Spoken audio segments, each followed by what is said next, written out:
తెలంగాణలో రైతాంగం ఎదుర్కొంటున్న భూ సమస్యల పరిష్కారానికి ప్రభుత్వం భూభారతి చట్టాన్ని తీసుకువచ్చిందని భూమి సునీల్ అన్నారు. మహబూబాబాద్ జిల్లా కేంద్రంలోని బార్ అసోసియేషన్ హాల్లో భూమి చట్టాలు, భూ రికార్డులు, భూభారతి చట్టంపై జరిగిన అవగాహన సదస్సుకు ముఖ్య అతిథిగా పాల్గొన్నారు. ఈ సందర్భంగా మాట్లాడుతూ భూములున్న ప్రతి ఒక్క రైతుకి పాస్ పుస్తకాలు ఉండాలని, ఆ పుస్తకాల్లో తప్పులు ఉంటే వెంటనే సరిదిద్దుకోవాలని కోరారు. త్వరలో భూమికి భూ ఆధార్, భూ యజమానులకు భూ ఆధార్ కార్డులు రానున్నాయని పేర్కొన్నారు. రాష్ట్రంలో రైతాంగం ఎదుర్కొంటున్న భూ సమస్యలకు పరిష్కారంగా గత సంవత్సరం ప్రభుత్వం భూభారతి చట్టాన్ని అమల్లోకి తీసుకొచ్చింది. చట్టం అమల్లోకి వచ్చి ఒక సంవత్సర కాలం గడుస్తుంది. భూమి ఉన్న వాళ్ళందరికీ పుస్తకం ఉండాలి, పుస్తకం ఉండి కూడా తప్పులు సరిదిద్దబడాలి, సాదాబైనామా సమస్యల పరిష్కారం కావాలి.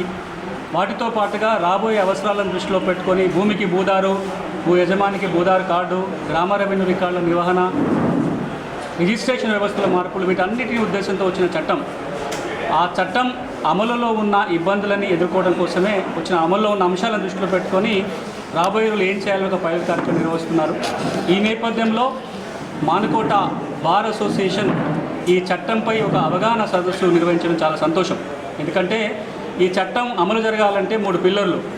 చట్టం ఎవరి కోసం వచ్చిందో వాళ్ళకి అవగాహన, చట్టం అమలు చేసే యంత్రాంగానికి ఒక అవగాహన, ఆ చట్టం కోసం ఆ చట్టాన్ని రైతుకు చుట్టం చేసేలా కొట్లాడే న్యాయవాదులు ఎవరైతే ఉంటారో వారికి దాని మీద ఒక పూర్తి అవగాహన ఉన్నట్లయితే రైతుకు మేలు జరుగుతుంది. ఈ క్రమంలో మానుకోట బార్ అసోసియేషన్ ఈ ఇనిషియేటివ్ తీసుకున్నందుకు బార్ ప్రెసిడెంట్, వారి ఎంటైర్ టీం మొత్తానికి ధన్యవాదాలు తెలుపుతున్నాను. అదేవిధంగా మానుకోట జ్యుడిషియరీ, అందరూ జ్యుడిషియల్ ఆఫీసర్స్ కూడా దీన్ని పూర్తిగా ఇన్వాల్వ్ అయ్యి వారు కూడా పాల్గొనడం చాలా సంతోషం. ఈరోజు హాజరైన లాయర్లతో పాటుగా రైతు సంఘాల నుంచి కానీ లాయర్లు కానీ పెద్ద ఎత్తున అందరూ హాజరయ్యారు. వాళ్ళందరికీ ధన్యవాదాలు చెప్పుకుంటూ ఒక్క మాట తెలంగాణ రాష్ట్రానికి, చట్టం వచ్చింది, చట్టం ఉపయోగపడాలంటే మనం వాడుకోవాలి. అది వాడుకోవాలంటే అందులో ఏముందో మనకు తెలవాలి. తెలిసిన విషయాన్ని సాధించుకోవడం కోసం ప్రయత్నం చేసుకోవాలి. రెండవది, భూమి ఉన్న వాళ్ళందరూ ఒక్కసారన్నా మీరు భూమి హక్కుల పరీక్ష చేసుకుంటే సమస్య ఉందో లేదో తెలిసిపోతుంది.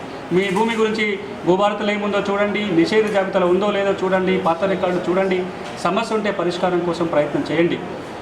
ఈ రోజున ఏదైతే మానుకోట బార్ అసోసియేషన్ జరిగిందో తెలంగాణలో అన్ని బార్ అసోసియేషన్ని కోరుకుంటున్నా, మీ వీలైన చోట న్యాయవాదులకి, మరీ ముఖ్యంగా జూనియర్ న్యాయవాదులందరికీ కూడా ఈ చట్టం మీద కనుక మీరు తర్ఫీదు ఇవ్వగలిగితే, అవగాహన పెంపొందించగలిగితే రైతుల పక్షాన మరింతగా బలంగా కొట్లాడే, మరింత బలంగా వాళ్ళ కోసం పనిచేసే యంత్రాంగం తయారవుతుందని ఆశిస్తూ మరొకసారి మానుకోటలో ఈ కార్యక్రమాన్ని నిర్వహించిన అందరికీ కూడా పేరు పేరున ధన్యవాదాలు, కృతజ్ఞత.